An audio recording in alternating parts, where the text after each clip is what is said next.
நாமம் போட்டா நல்லா நடிப்பேன்னு சொன்னடா. நான் தலை வந்துகிட்டு பெரிய இடம் ரீசெண்டா நடந்துக்க. இவரு ரொம்ப டீசெண்டா இருக்கிறாரு. காவா ஓரத்துல கஞ்சா அடிக்கிற மாதிரியா இருக்கிறாரு. Hi hello friends, welcome back to channel. இந்த வீடியோவில் 2009 பார்த்தீங்கன்னா ஒரு ஆக்ஷன் த்ரில்லர் படமாக எடுக்கப்பட்ட ரெட் சாண்ட் அப்படின்ற படத்தை பார்த்தீங்கன்னா இப்போ யூடியூப்ல தமிழ் டப்பிங்கோட ஸ்ட்ரீம் பண்ணியிருக்காங்க. இந்த படத்தோட ரிவ்யூ பற்றி தான் இந்த வீடியோவில் பார்க்க போகிறோம். சரி, படத்தோட கதை அப்படின்னு பார்த்தீங்கன்னா, அதாவது ஒரு குரூப் ஆஃப் யூஎஸ் சோல்ஜர்ஸ் பார்த்தீங்கன்னா மிடில் ஈஸ்ட்ல இருக்கிற ஒரு பாலைவனத்துக்கு மிஷனுக்காக போறாங்க.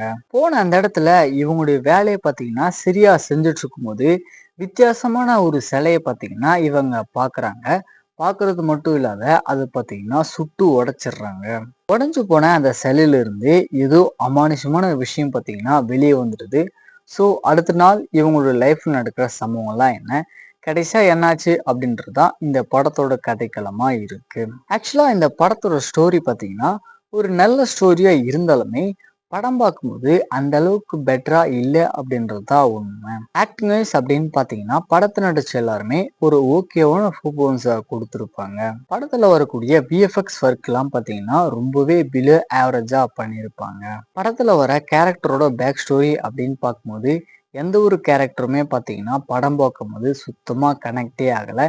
தமிழ் டப்பிங்குமே பார்த்தீங்கன்னா ஓரளவுக்கு ஓகேவை தான் பண்ணியிருக்காங்க.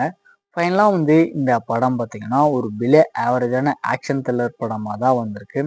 ட்ரை பண்ணி பாருங்க.